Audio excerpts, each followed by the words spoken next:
अभी आपने जो ये वीडियो क्लिप देखा शायद ये किसी मूवी का पार्ट होता है, किसी पिक्चर का हिस्सा होता, बट ये वास्तविकता की ऐसा मार्मिक दृश्य है जिसको देखकर आज पूरी दुनिया स्तब्ध है और सबके दिलों से बस एक ही आवाज़ आ रही है, प्लीज़ स्टॉप वॉर। आज जब मैं ये वीडियो शूट कर रहा हूँ, युद्ध का 5वां दिन है और आप यहाँ पे देख पा रहे होंगे रशियन प्रेसिडेंट का स्टेटमेंट। अपने डिफेंस स्टाफ से मीटिंग करने के बाद उन्होंने अपने न्यूक्लियर फोर्सेस को क्या किया है, हाई अलर्ट पर लगा रखा है। किसके अगेंस्ट? यूक्रेन के। क्या है ये पूरी कहानी? क्या ऐसी रीजन आन पड़ी कि एक देश दूसरे देश के खिलाफ न्यूक्लियर फोर्सेस का इस्तेमाल कर रहा है, न्यूक्लियर अटैक करने की पूरी तैयारी कर चुका है। पूरी घटना को हम अच्छे से समझते हैं। Hello friends, welcome to visual learning. आइए पूरी स्टोरी को बहुत अच्छे से समझने की कोशिश करते हैं इस मैप के थ्रू। देखिए ये रहा वर्ल्ड मैप। अब इसको जूम करते हैं और पहुंचते हैं यूक्रेन और रशिया के पास, क्योंकि ये सारी जो जंग है इन दोनों देशों के बीच है। एक एक रीजन को समझने की कोशिश करते हैं। देखिए 1991 तक बात करें तो 1991 तक यूक्रेन और रशिया दोनों पूर्ववर्ती सोवियत संघ का एक हिस्सा हुआ करता था, जिसे क्या बोला जाता था? यूएसएसआर बोला जाता था, means union of Soviet socialist republics. अब ये यूएसएसआर या सोवियत संघ क्या था? तो ये यूरेशिया का एक बड़ा भूभाग हुआ करता था, मीन्स कुछ हिस्सा यूरोप का और कुछ हिस्सा एशिया का था।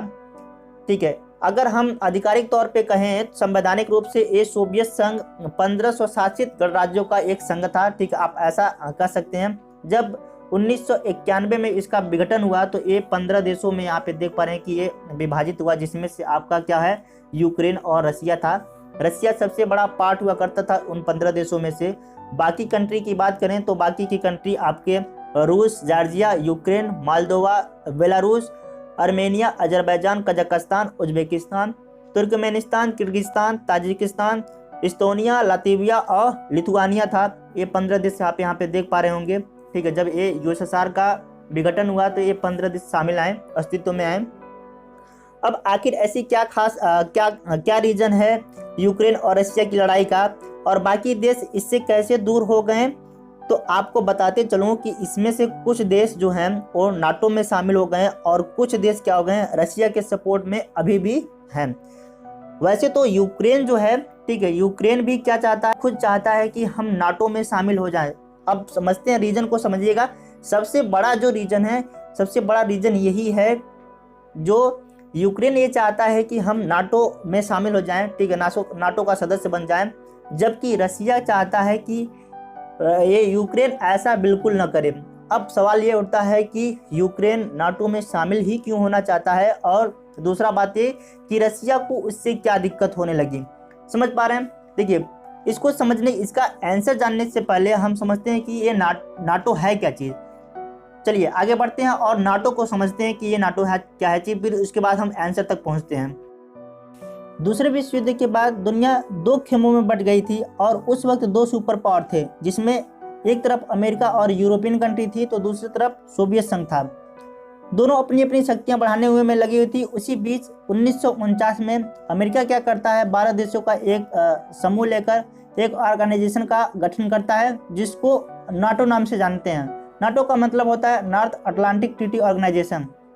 स्टार्टिंग में आप जैसा कि जाने कि इसमें 12 देश थे, लेकिन नाटो ये एक सैन्य संगठन था जिसमें अमेरिका, कनाडा, ब्रिटेन और फ्रांस जैसे अब प्रेजेंट टाइम में 30 देश शामिल हो गए हैं। इस मैप को जरा देखिए। ठीक है, आप देख पा रहे हैं कि 1997 के जो पहले ये ब्लू कलर के जो देश दिख रहे हैं वो नाटो के सदस्य थे। 1997 के बाद ये ऑरेंज कलर देश भी जो नाटो में शामिल होते हैं। अब इसकी खास बात क्या है, इसको समझिए। नाटो में पहली बात तो सबसे ज़्यादा जो सैनिक हैं वो अमेरिकन हैं, ठीक है, और क्योंकि अमेरिका इस पे अमेरिका की अगुवाई में ये चीज़ें हो रहा है, ठीक है, ये संगठन बना और सबसे ज़्यादा पैसा भी अमेरिका लगाता है। इस संगठन की सबसे खास बात है, यदि कोई देश नाटो देश पर हमला करता है या इसके किसी भी सदस्य पर हमला करता है तो उसे पूरे नाटो पर हमला समझा जाएगा और इसका मुकाबला ये सारे लोग एक साथ मिलकर करते हैं।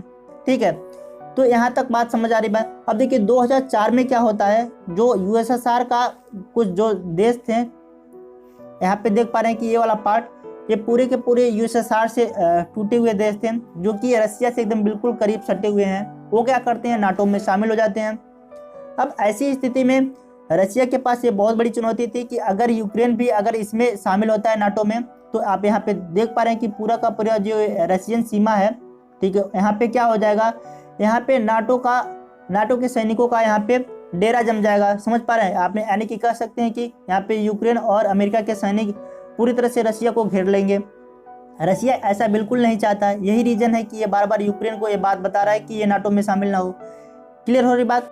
अब कहेंगे कि ये जो यूएसएसआर के ये वाले जो पार्ट थे, जब ये नाटो में शामिल हुए उस समय रसिया को कोई प्रॉब्लम नहीं हुई, ऐसा बिल्कुल नहीं है। रसिया तब भी नहीं चाहता था कि यूएसएसआर का कोई भी देश नाटो में शामिल हो। समझ आ रही बात। और अभी भी ये लिखित रूप में यही चाहता है नाटो से कि ये यूक्रेन को हमें यह बता दे लिखित रूप में कि ये यूक्रेन को नाटो में शामिल नहीं करेगा। क्लियर हो रही बात आपको। अब देखिए इतना कहने के बाद क्या रीजन है कि यूक्रेन नाटो में जाना चाहता है, तो समझते हैं अब इस मैप से। देखिए ये यूक्रेन का मैप है। जैसा कि आप जानते हैं कि ये सारे के सारे जो देश हैं वो रशियन अम्पायर के थे।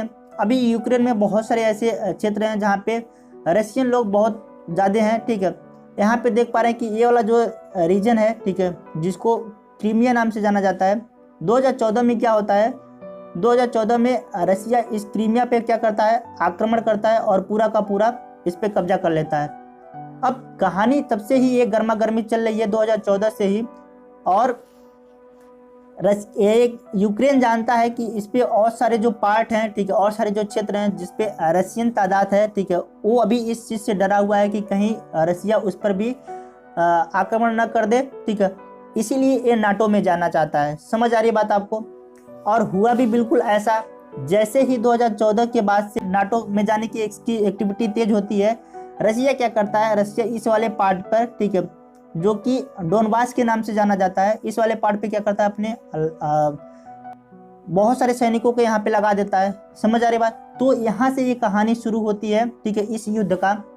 तो मेन रीजन ये पूरा का पूरा एक किस्सा था। उम्मीद करता हूँ कि पूरी स्टोरी आपको समझ आया होगा कि ऐसी युद्ध की स्थिति कैसे बन पाई है। तो ये पूरी की पूरी कहानी से मैप के थ्रू आपको समझ आया होगा। अब देखिए अगर ये दोनों क्षेत्र कब्जा कर लेता है, जो कि ये ऑलरेडी कब्जा हो चुका है, तो रसिया क्या कर सकता है, इसकी कनेक्टिविटी बहुत अच्छी हो जाएगी। समझ आ रही बात। और ये अच्छे से नियंत्रण कर पाएगा। तो उम्मीद करता हूँ कि ये पूरी कहानी आपको समझ आई होगी, ठीक है। और देखिए अभी युद्ध की ऐसी हालत में आ चुका है कि पता नहीं ये कब समाप्त होगा, ठीक है। लेकिन आशा यही है कि, या उम्मीद सभी यही लगा रहे हैं कि ये जल्दी समाप्त हो जाए, ठीक है, क्योंकि सभी चाहते हैं कि पूरे विश्व में शांति बनी रहे, ठीक है। तो मैं भी बस ईश्वर से यही प्रार्थना करूंगा कि ये जल्दी युद्ध समाप्त हो। ये वीडियो आपको कैसा लगा, अगर अच्छा लगा कमेंट में लिखना ना भूलें, ठीक है।